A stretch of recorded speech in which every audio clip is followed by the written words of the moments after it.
Hi friends, ఇటీవల బాగా viral అవుతున్న న్యూస్ ఏంటంటే రామ్ చరణ్ అయ్యప్ప మాల వేసుకుని కడపలో ఉన్నటువంటి దర్గాని అయితే సందర్శించడం జరిగింది వారం రోజుల కిందట. అప్పటి నుంచి కూడా ఒక రచ్చ అయితే నడుస్తూ ఉందన్నమాట. అసలు రామ్ చరణ్ అయ్యప్ప మాలలో ఉండగా దర్గాని ఎందుకు దర్శించుకున్నాడని చెప్పేసి హిందూ ధర్మాలు అయితే ప్రశ్నిస్తూ ఉన్నాయి. అలాగే అయ్యప్ప స్వామి భక్తుల దీక్షలకు సంబంధించి మరి అయ్యప్ప దీక్ష అంటేనే ఎంతో గొప్ప దీక్షని, అసలు అటువంటి దీక్షకి సంబంధించినప్పుడు వేసుకున్నప్పుడు మీరు దర్గాకు ఎలా వెళ్తారు? దర్గా అనేది ఒక సమాధి కదా, మరి అటువంటి సమాధులకు కానీ శ్మశానాలకు కానీ వెళ్ళి ఆ యొక్క అయ్యప్ప మాల యొక్క దీక్షను ఏ విధంగా మీరు భంగపరుస్తారు అని చెప్పేసి హిందూ ధర్మాలు అయితే అడుగుతూ ఉన్నాయి. అలాగే అయ్యప్ప భక్తులు కూడా ప్రశ్నిస్తూ ఉన్నారు. అయ్యప్ప దీక్షా సంఘాలు ఉంటాయి కదా, అవి కూడా రామ్ చరణ్ అయితే ఒకవైపు నుంచి ప్రశ్నలు చేస్తూ ఉన్నారు. చాలామంది కూడా అడుగుతూ ఉన్నారు అనమాట. ఆ విధంగా అడుగుతున్నటువంటి మరి రామ్ చరణ్ ప్రశ్నిస్తున్న వాళ్ళకి రామ్ చరణ్ ఫ్యాన్స్ ఏం చెప్తున్నారు తెలుసా? అయ్యప్ప భక్తులు అందరూ కూడా అయ్యప్ప స్వామి దర్శనానికంటే ముందు వావర స్వామి అనేటువంటి ఒక స్వామి ఉంటాడు. ఆ స్వామిని దర్శనం చేసుకుని ఆ యొక్క మసీదులోకి వెళ్ళి ఆయన్ని దర్శనం చేసుకున్న తర్వాత అయ్యప్ప కొండ మీదకి వెళ్తారంట. మరి ఆ విధంగా అయ్యప్ప స్వామి భక్తులు మరి ఆ విధంగా అక్కడ ఉన్నటువంటి ఆ యొక్క మసీదులోకి వెళ్ళగలింది రామ్ చరణ్ కడపలో మొన్న మసీదుకి వెళ్తే తప్పేం వచ్చిందని చెప్పేసి కొంతమంది వీళ్ళనైతే వ్యతిరేకిస్తూ ప్రశ్నలు అయితే అడుగుతూ ఉన్నారు. మరి ఇప్పుడు ఈ విధంగా రామ్ చరణ్ కడపలో ఉన్నటువంటి దర్గాను దర్శించుకోవడం వల్ల అయ్యప్ప భక్తులకి కొంతమందికి మరి ఒక విధమైనటువంటి సందేహం వచ్చింది. అసలు ఓవర స్వామికి సంబంధించినటువంటి మసీద్ ఏంటి, అసలు ఆ మసీదుని అయ్యప్ప భక్తులు ఎందుకు దర్శించుకోవాలి అనే విషయం మీద ఇప్పుడు అందరూ రీసెర్చ్ అయితే చేస్తూ ఉన్నారు. ఈరోజు మన వీడియో కూడా అదే అనమాట. అసలు ఓవర్ స్వామి మసీద్ అంటే ఏంటి, అసలు ఓవర్ స్వామిని మరి అయ్యప్ప భక్తుడు అని చెప్తూ ఉన్నారు కదా, దాని వెనకాల ఉన్నటువంటి అసలైన విషయాలు ఏంటి ఈరోజు మనం తెలిసేసుకుందాం. మీరు ఎవరైనా కనుక ఫస్ట్ టైం మన ఛానల్ చూస్తున్నారా అయితే వెంటనే మా ఛానల్ సబ్స్క్రైబ్ చేసుకుని పక్కన ఉన్న బెల్ ఐకాన్ క్లిక్ చేసేయండి. మరి ఇంకెందుకు ఆలస్యం, మన వీడియోలోకి అయితే వెళ్ళిపోదామా? కార్తీక మాసంలో వచ్చేటువంటి అయ్యప్ప స్వామి దీక్షలు ఎంతో గొప్ప అయినో మనందరికీ తెలుసు. అయ్యప్ప స్వామిని బ్రహ్మచారులుగా ఎంతో అద్భుతంగా స్వామి దీక్షలు తీసుకుని 41 రోజుల పాటు ఈ దీక్ష అయితే చేయవలసి ఉంటుంది. ఈ దీక్షలో నియమాలు అనేవి ఏంటంటే మరి ఎంతో నిబద్ధతతోటి ఎంతో బ్రహ్మచర్యాన్ని పాటించాలి. అలాగే ఎంతో అయ్యప్ప స్వామికి పొద్దుట సాయంత్రం కూడా అద్భుతమైనటువంటి పూజలు చేసి ఆ యొక్క అయ్యప్ప భక్తితో స్వామివారిని 41 రోజుల పాటు దీక్ష చేసి అయ్యప్ప కొండకు వెళ్తే మరి 41 రోజులు మండలం పాటు దీక్ష చేసి ఇరుముళ్ళు నెత్తి మీద పెట్టుకుని స్వామివారిని అయ్యప్ప నువ్వే ఉన్నావు అయ్యప్ప అని చెప్పి స్వామియే శరణం అయ్యప్ప అని చెప్పేసి భక్తులందరూ కూడా అయ్యప్ప మాల వేసుకుని ఆ శబరిమల వెళ్తే వెళ్తూ ఉంటారు. అయితే శబరిమల వెళ్ళడం అనేది మామూలు విషయం కాదు. ఎందుకంటే దట్టమైనటువంటి అరణ్యాల్లోంచి రాళ్ళు గుచ్చుకుంటూ ముళ్ళు రాళ్ళు పొదల మధ్య నడుచుకుంటూ ఆ యొక్క శబరిమల శిఖరానికి చేరుకుంటారు. అయ్యప్పకు ఉన్నటువంటి ఆ యొక్క 18 మెట్లు ఎక్కి స్వామివారిని దర్శనం చేసుకుని అయ్యప్ప దీక్షని ముగించడం జరుగుతుందన్నమాట. అందుకే నార్మల్గా ఉండేవాళ్ళు, దీక్షలు పాటించలేని వాళ్ళు, దీక్ష పాటిస్తే మనం పాటించలేమని మాత్రం అనుమానం ఉన్న వాళ్ళు ఎవరు కూడా అయ్యప్ప స్వామి దీక్ష తీసుకోరు.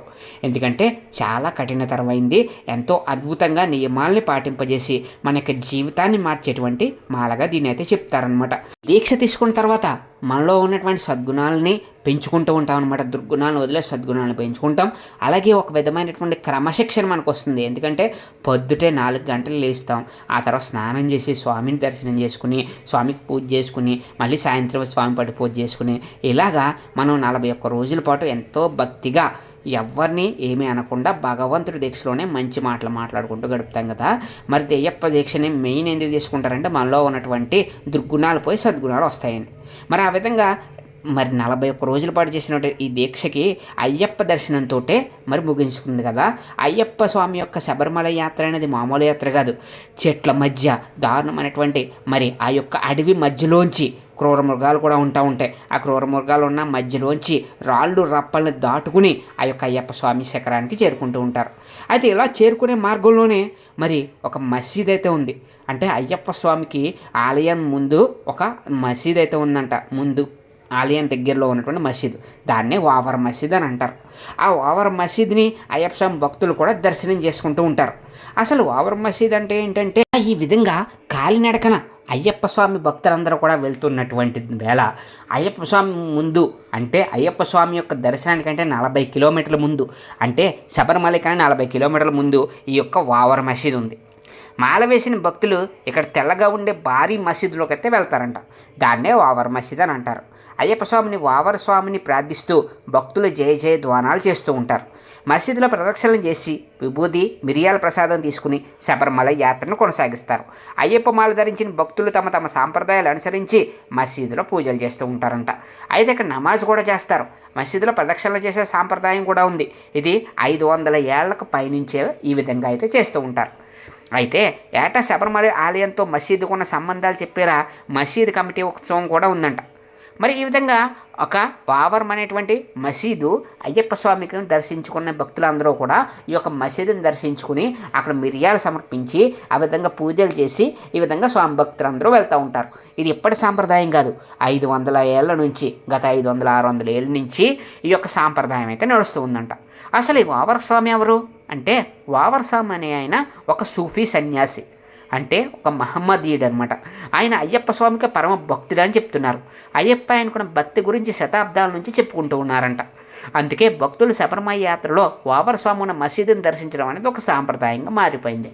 అంటే అయ్యప్ప స్వామికి పరమ భక్తుడు అవడం వల్ల ఈ విధంగా మరి అయ్యప్ప స్వామి భక్తుడు అవడం వల్ల మరి అయ్యప్ప స్వామి గురించి గొప్పగా ఈ యొక్క భక్తులు కూడా దర్శించుకుంటూ ఉన్నారు. చాలామంది ఏం చెప్తున్నారంటే, పురాణాల ప్రకారం అయ్యప్ప స్వామిని ఈయన దర్శనం చేసుకుని ఈయన అయ్యప్ప స్వామిని తలుచుకుని ఒక కార్యాన్ని మొదలుపెట్టాడంట. ఆ కార్యం అవడం వల్ల అయ్యప్ప స్వామి మహాభక్తుడిగా మారిపోయాడంట. అలాగే పురాణాల ప్రకారం ఏం చెప్తున్నాయంటే తెలుసా, మధురై సమీపంలో పాండ్య దేశం నుండి హనాఫీ రౌదర్ అయినటువంటి వావర్ ట్రావెన్కోర్కు వలస వచ్చాడంట. ఆ విధంగా రావడం వల్ల అయ్యప్ప స్వామి కూడా మరి ఆ సమీపంలో పాండ్య దేశపు రాజు కదా, అప్పుడు అయ్యప్ప స్వామిని ఆయన కలుసుకుని లోతైన స్నేహాన్ని ఏర్పరచుకున్నాడు. వావరు అయ్యప్ప స్వామి యొక్క మహత్యం గురించి విని తెలుసుకుని అయ్యప్ప స్వామిని ఎలాగైనా సరే కలుసుకోవాలని చెప్పి అయ్యప్ప స్వామిని అయితే కలుసుకున్నాడంట. అప్పుడు నుంచి అయ్యప్ప స్వామికి ఈ వావర్ అనేటువంటి ఈ యొక్క ముస్లిం అయినటువంటి ఈ వావర్కి కూడా అద్భుతమైనటువంటి స్నేహం నడిచిందంట. ఆ విధంగా నడిస్తేనే అది కార్యక్రమేణా యుగాలుగా సాగేటువంటి స్నేహంగా మారిపోయింది. ఈ వావర స్వామి అయ్యప్ప స్వామి యొక్క మహిమల గురించి లీలల గురించి తెలుసుకొని తాను ఆస్వాదించి అయ్యప్ప స్వామి సాధారణమైనటువంటి మానవుడు కాదని, అయ్యప్ప స్వామి మరి ఒక గొప్ప రాజని భావించి అయ్యప్ప స్వామికి మహాభక్తుడిగా మారిపోయాడు. అలాగే అయ్యప్ప స్వామి కోరిక మేరకే అక్కడ మసీదు కూడా నిర్మాణం జరిగిందనేసి చెప్తున్నారు. పందలరాజు కళ్ళు అయ్యప్ప స్వామి కనిపించి వావర్ కోసం మసీదు నిర్మించాడని ఆదేశించాడని కూడా నమ్ముతూ ఉన్నారు. ఇస్లామిక్ బోధనకు కట్టుబడి ఈ మందిరంలో విగ్రహం అయితే లేదంట, కానీ వావర్ యొక్క దేవతలను సూచించెక్కినటువంటి రాతి పలక దర్శనమిస్తుంది. అలాగే గోడల్లో ఒకదానికి అడ్డంగా ఆకుపచ్చ రంగు వస్త్రం చుట్టుంటుంది. అది కూడా పవిత్ర స్థలాన్ని మీద గౌరవం అయితే పెంచుతూ ఉందంట. ఈ విధంగా వావర్ మసీద్ అనేది అయ్యప్ప స్వామి నిర్మాణం చేయమన్నాడని, అయ్యప్ప స్వామి నా భక్తులని దర్శించుకునేటువంటి భాగ్యాన్ని కల్పిస్తున్నానని చెప్పి స్వరం ఇచ్చారని, అందుకే అయ్యప్ప స్వామి భక్తులందరూ కూడా ఆ యొక్క వావర్ అనేటువంటి ఆ యొక్క మసీదుని దర్శించుకుంటారని చెప్తున్నారనమాట. ఈ విధంగా అయ్యప్ప స్వామికి భక్తులు దర్శించుకునేటువంటి మసీదుకి అయ్యప్ప స్వామికి ఈ యొక్క వావర్ అనేటువంటి ఆ యొక్క వ్యక్తికి, మహమ్మదీయుడి వ్యక్తికి కూడా గొప్ప స్నేహ సంబంధాలు కనబడ్డాయని, ఆయన్ని భగవంతుడిగా వావర్ భావించాడని, అందుకే ఆయన్ని పూజలు చేశాడని, ఆయన భక్తుడిగా మారిపోయాడని, అప్పటి నుంచి అయ్యప్ప మహాభక్తుడిగా ఆయనకి పరమానందం చెంది ఆయనకి వరాన్ని ఇచ్చాడని, తన భక్తులు అయ్యప్ప మాలలో ఉన్న భక్తులు నేను దర్శించుకుంటారని చెప్పేసి వరాన్ని అయితే ఇచ్చాడనేసి అప్పటి నుంచి కూడా ఈ యొక్క ఆచారం కొనసాగుతుందని, దాదాపు 506 సంవత్సరాల పైనుంచి కూడా ఈ సాంప్రదాయం కొనసాగుతుంది అనేసి అయితే చెప్తూ ఉన్నాయి. మరి ఈ విధంగా మరి వావర్ మసీద్ గురించి అయితే ఈ విధంగా పురాణాల ప్రకారం అయితే ఉందన్నమాట. మరి వావర్ మసీదుని దర్శించుకోవడం ఎందుకు అనేసి ఇప్పుడు చాలామంది అయితే ప్రశ్నిస్తూ ఉన్నారు. ఎందుకంటే రామ్ చరణ్ మరి ఆ విధంగా రామ్ చరణ్ స్వామి ఆ విధంగా స్వామిమాల వేసుకుని ఆ విధంగా కడపలో పర్యటించి ఆ విధంగా చేయడం వల్ల ఇప్పుడు ఈ మసీదుకి సంబంధించిన న్యూస్ అయితే వైరల్ అయితే అవుతూ ఉంది. మరి ఆ విధంగా చేయడం అనేది రామ్ చరణ్ ఎంతోమంది అయితే తప్పుపడుతూ ఉన్నారు. కొంతమంది సమర్థిస్తూ ఉన్నారు, కానీ చాలామంది హిందువుల మనోభావాలు దెబ్బతీసేలా ఉన్నాయని, మరి ఆ విధంగా వెళ్ళడం, ఇప్పుడు స్వామిమాల వేసుకుని ఆ విధంగా వెళ్ళి మసీదుకి వెళ్ళడం అనేది కరెక్ట్ కాదనేసి అయితే చెప్తూ ఉన్నారు. మరి మీ అభిప్రాయం ఏమనుకుంటున్నారు? రామ్ చరణ్ అలా వెళ్ళడం అనేది కరెక్టే అంటారా? మరి మీ అభిప్రాయాన్ని మాకు దయచేసి కామెంట్ సెక్షన్లో తెలియజేయండి. అలాగే ఈ వీడియో మీకు నచ్చినట్లయితే మా ఛానల్ సబ్స్క్రైబ్ చేసుకుని పక్కన ఉన్న బెల్ ఐకాన్ని క్లిక్ చేసేయండి. Thank you friends.